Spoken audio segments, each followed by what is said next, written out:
सुखदेव जी उसके गर्भ में पहुंच गया और गर्भ धारण चाहे 10 दिन बाद हुआ हो, शरीर तैयार होना शुरू हुआ, फिर वो उसमें प्रवेश कर जाते हैं। शरीर जो बनना शुरू हुआ माता पिता का योग से, तो उसमें फिर वो जो शरीर में अंग कुछ ऐसी भी होता है कि महीने 2 महीने 20 दिन के बाद भी प्रवेश कर जाती हैं, जो आत्मा सिद्धि युक्त होती है, ईश्वरीय शक्ति युक्त होती है। जैसे बहुत से प्रमाण हैं कि एक ये बताते हैं ना, एक 1000 वर्ष तक जीवित रहा। वो क्या करते थे, भक्ति करते रहते और अपने प्राणों को रोक कर रखते, समाधिस्थ रहते, 10वें द्वार पर श्वास रोक लेते हैं काफी समय तक।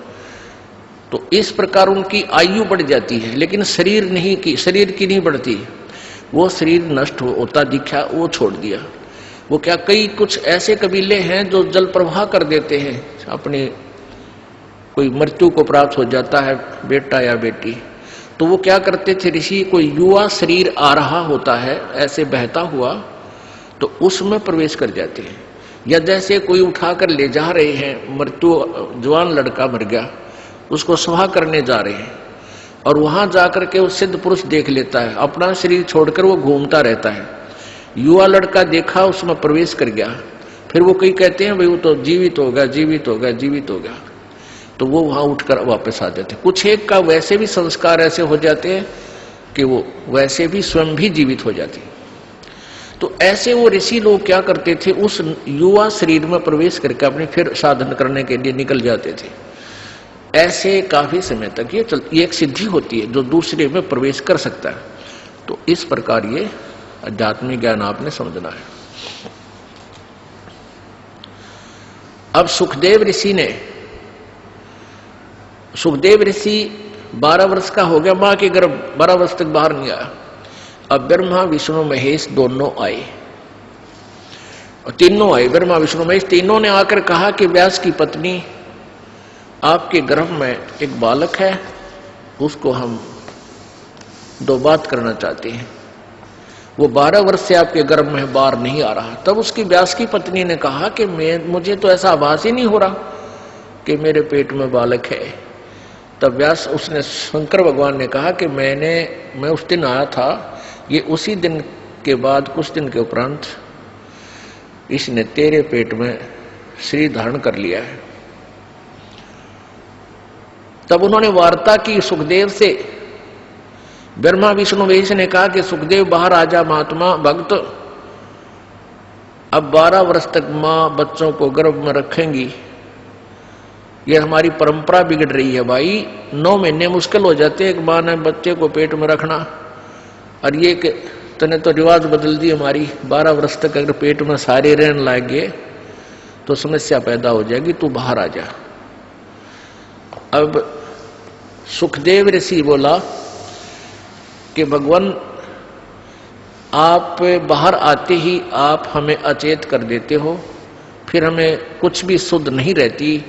अब मुझे पता है कि मनुष्य जीवन कितना कीमती होता है, ये केवल परमात्मा पाने के लिए, आत्म कल्याण कराने के लिए मिलता है, और बाहर आने के बाद किसी को कुछ भी सुध-बुध आपके इन गुणों के द्वारा अचेत कर देने से किसी को भी नहीं रहती। आप अपने इन गुणों को रोक लो, अपनी इस त्रिगुणमयी माया को शट ऑफ करो, कुछ देर के लिए बंद करो, तब मैं बाहर आऊं। अब ब्रह्मा विष्णु महेश बोले, भाई इतनी तो हमारी भी पावर को नहीं, हमें इसने रोक सके। हम 1 सेकंड का भी 10वां हिस्सा इतनी देर रोक सकते हैं, इससे ज्यादा हमारी पावर नहीं, हम इसको रोक सके। तो सुखदेव जी बोले, इतना ही रोक लो तुम। कहते हैं, तीनों देवा थम भी माया, और सुखदेव उधर से बाहर आया। तीनों देवताओं ने या त्रिगुणमयी अपनी माया एक कहते हैं कि तीनों देवा थम भी माया और उधर गर्भ से बाहर आया। सुखदेव सुख में उपजे राई सिंह समोए, नौ नाथ और सिद्ध 84 संग उपजे थे दोए। नौ नाथ और 84 सिद्ध। अब क्या बताते हैं कि सुखदेव सुख से उपजे राई सींग समोए। अब जैसे भैंस के सींग पर या गाय का सींग जैसे ऐसे खड़ा है, सींग के ऊपर और राई रख दे, सरसों जैसा दाना होता राई का। ये पहले ऐसे ही एग्जाम्पल होया करते, इस तरह की ही जो है ना कथाएं होती थी, इस तरह की कहानियां होती थी। तो क्या कहा था भगवान, इन तीनों भगवानों ने कहा था कि इतनी देर हम माया रोक सकते हैं, अपनी त्रिगुणमयी माया। जब जैसे भैंस के या गाय के सींग पर राई दर दे और जितनी देर वह राई रुके, यानी बस ये समझ लो इतनी देर। सुखदेव सुख में उपजे राई सिंह समोए, नौ नाथ और सिद्ध 84 संग उपजे थे दोए। अब जब इन तीनों देवताओं ने इतनी देर माया रोकी थी, अपनी त्रिगुण में माया, अपने इन गुणों को स्टॉप किया था, इससे ज्यादा रोक नहीं सकते, इनको बहुत प्रेशर है। तो उस समय कहते हैं इन 94 बच्चों का जन्म हुआ था।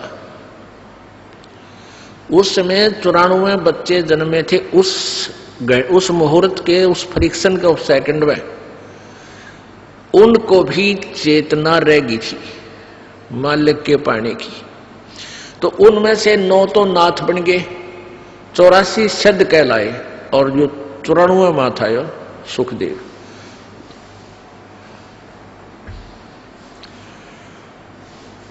तो सुखदेव जी बाहर आए उठकर, अपनी कमर पर अपनी और नालियों की नो टांग के गेर के कंधे पर स्पीड खींच दी, चल पड़े।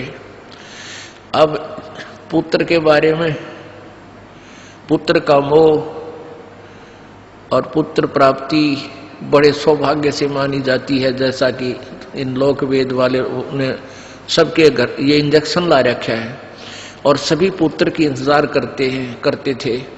तो 12 वर्ष बाट देखी, मतलब 12 वर्ष के बाद पुत्र आने वाला है। इस खुशी में व्यास जी फूला नहीं समावे, मेरा बेटा होगा, मेरा बेटा होगा। बेटा होया और बेटा उठ के चल पड़ा। तो व्यास ने कहा, अरे पुत्र, ए पुत्र, अरे एक बार शकल तो दिखा दे निकम्मे, तू चाल पड़ा। तेरे लिए मैं 12 कितने दिनों से भटक रहा था, मैं हमारा पुत्र नहीं हुआ, क्या कोई बालक नहीं हो रहा था।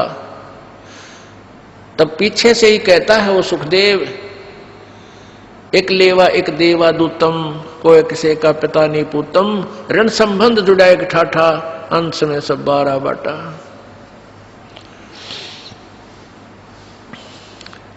व्यास जी, सुखदेव जी कहने लगे, ऋषि जी कोई किसी का बेटा ना और कोई किसी का बाप ना जाने कितनी बार तू मेरा बेटा बन लिया, ना जाने कितनी बार मैं तेरा बाप बन लिया, और ना जाने मैं कितनी बार तेरा बेटा बन लिया, तू मेरा बाप बन लिया। ये तो इनका पीछा छुटवाना पड़ेगा, और मैं ना देखूं तेरे का, ना मुझे भी तेरे में मोह हो गया तो फिर क्या करूंगा।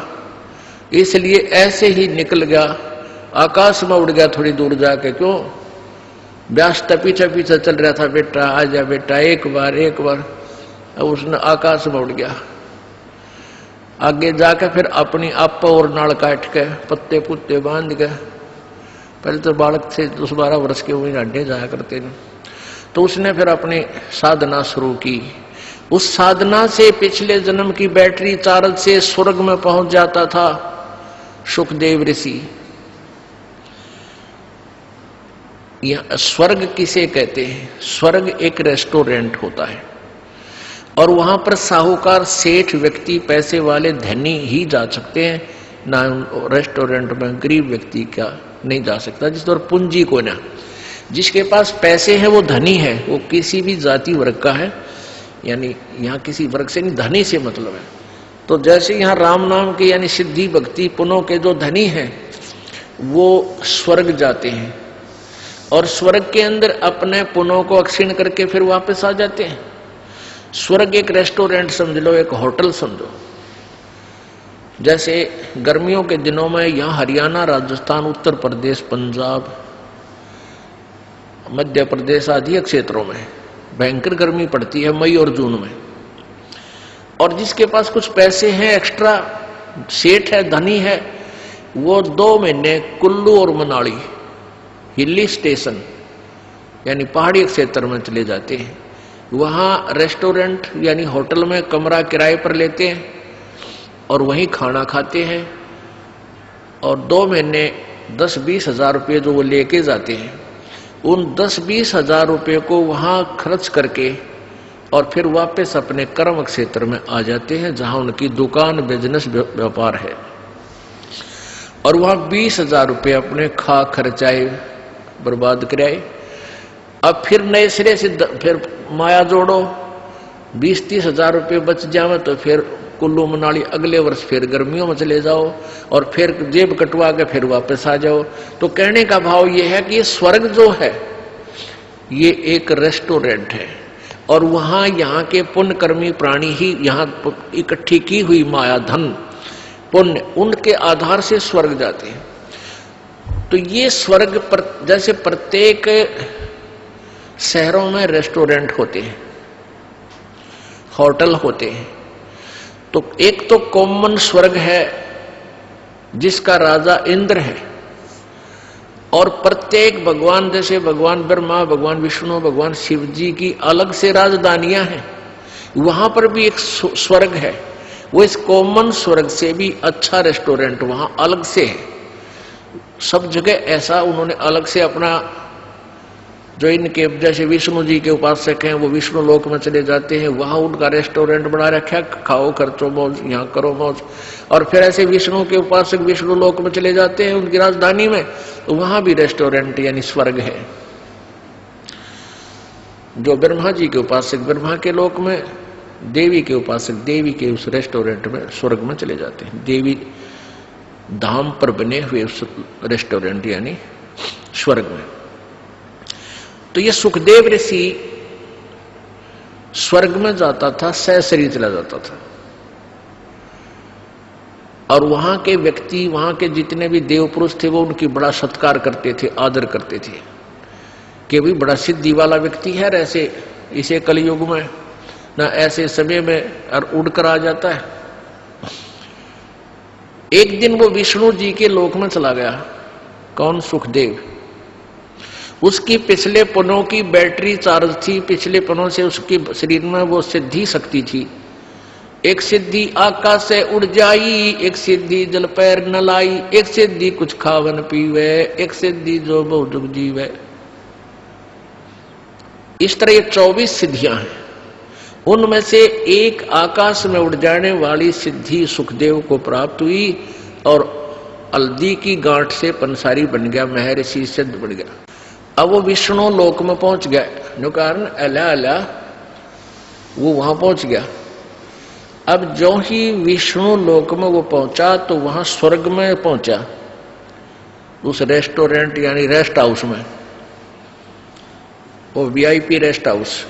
वहां जाकर उसने पहरेदारों से, नौकरों से, पार्षदों से कहा कि मैं पृथ्वी लोक से आया हूं, सुखदेव ऋषि मेरा नाम है और मैं स्वर्ग में जाना चाहता हूं। अब उनने वहां जो गेट कीपर थे, सेवादार थे, पहरेदार, पौलिया बोलते हैं, यानी जो डोडी में जो बैठे रहते हैं, उनसे जाकर कहा तो वो कहने लगे जी ठीक है, आओ ऋषि जी, आपके गुरुजी कौन है? अब वहां जाकर पता चला इनको, जैसे अगर मान ले को डुप्लीकेट गुरुजी भी होगा किसी का, उसको वापस भेज दिया जाएगा। और गुरु नहीं है तो भी, तो उसने वहां पूछा कि तुम्हारा आप जी का गुरुजी कौन है? फिर वो रजिस्टर में मिलाओगे वो मान्यता प्राप्त है कि नहीं है। सुखदेव ऋषि कहने लगा मेरा कोई गुरु नहीं है। पार्षद बोले ऋषि जी फिर आपको अंदर जाना अलाउड नहीं है।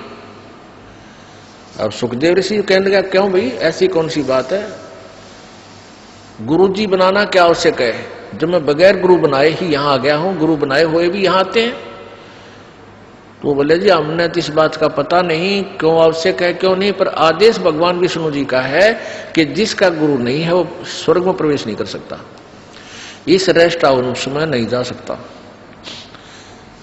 सुखदेव बोला भाई मैं भी ये बैठ गया यहाँ पर और कह दो भगवान ने मैं स्वर्ग में जाऊंगा, नहीं मेरी बात कराओ, तुम अपने घर से बना रखी तुमने ये बातें, या मेरी बात कराओ भगवान से।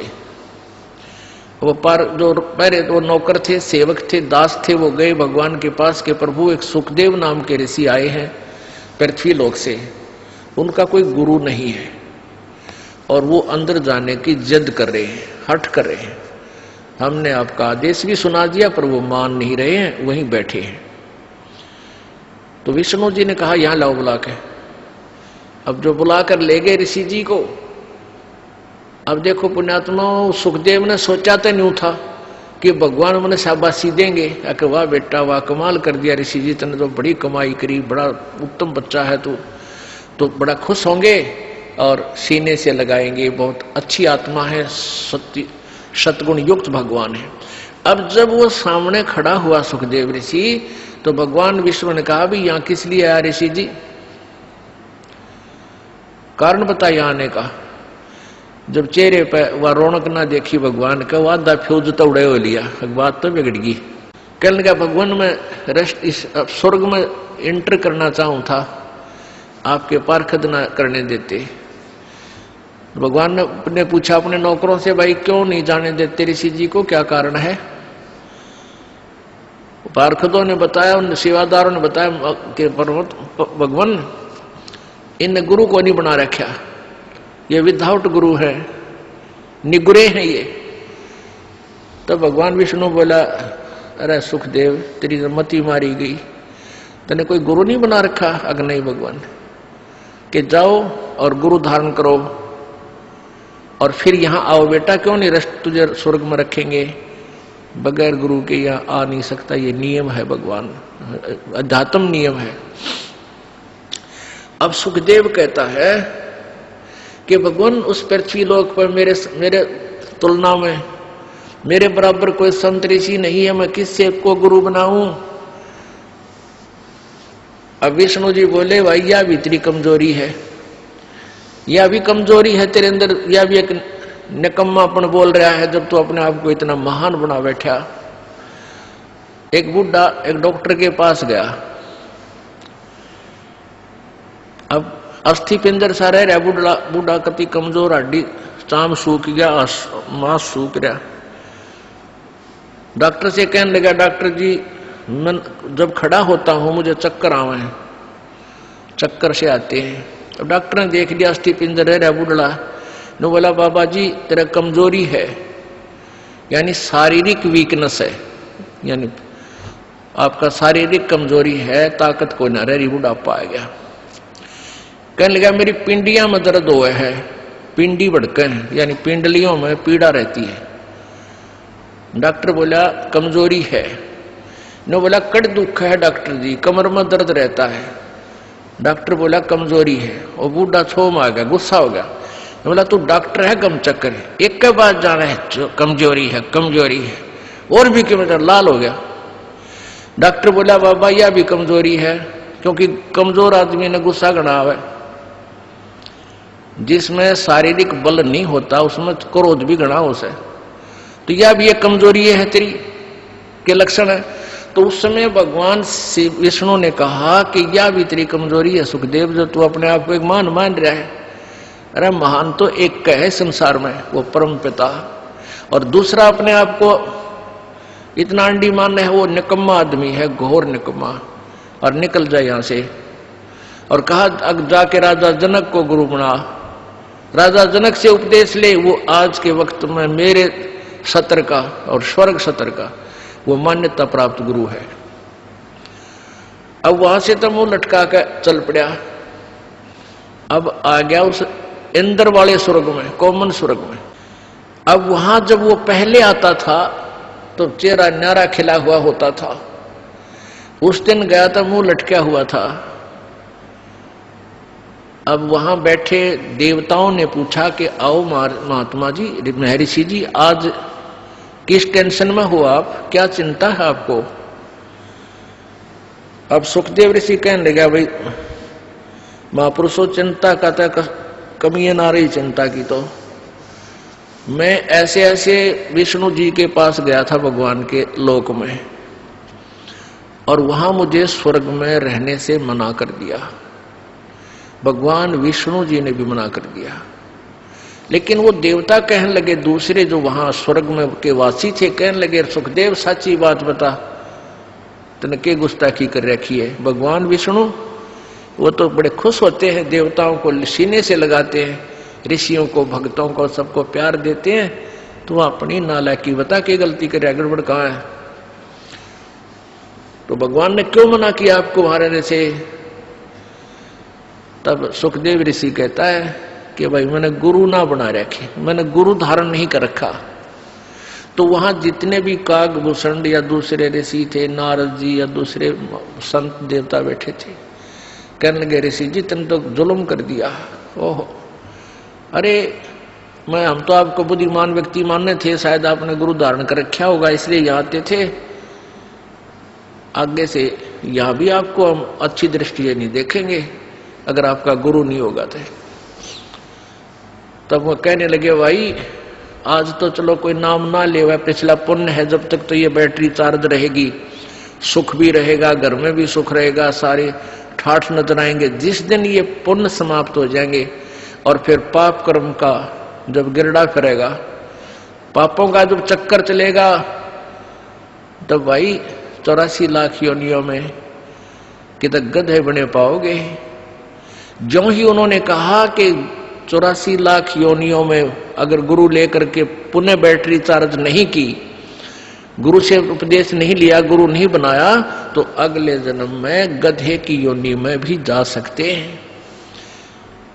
तो एकादा सख्त बोलनिया भी होता है, कहने लगे, सुखदेव या 2 दिन के सोच ले, तेरी सिद्धि चार्ज हो रही है बैटरी, या खत्म हो जाएगी, फिर गधा बनेगा।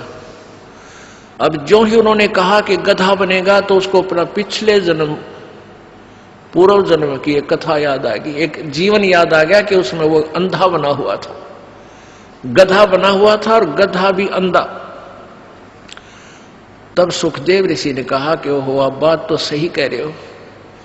एक बार मैं गधा की योनि भोग रहा था और अंधा हो गया। मेरे मालिक कुमार ने मुझे त्याग दिया, 2 मारे लठ और कर दिया जंगल की ओर। तो मैं चल पड़ा, एक पगडंडी पर चलता चलता चलता चलता दूर जंगल में चला गया। वहां एक थोड़ा सा नाला था, उस नाले में मैं गिरने लगा। मैंने अगले पैर जब जाने लगे, मैंने थोड़ा सा आगे को भागना चाहा, इतने में अगले पैर आगे से जा टिका अगले किनारे पर, पीछा टिक गया पिछले किनारे पर, पुड़ी बन गई मेरी, फिक्स हो गया, नीचे पैर टिके नहीं। तो वहां इक्का दुक्का आदमी आवा था, क्योंकि दूर स्थान होने के कारण वो मेरे ऊपर पैर रखे और पार हो जाए, उनने मैं पुड़ी बना दिया, पुल बना दिया। और 1 हफ्ते तक, 10 दिन तक मैं भुगत भुगत कर मरा। अब जाऊंगा और मैं तो गुरु धारण करूंगा। अब परमात्मा कबीर परमेश्वर जी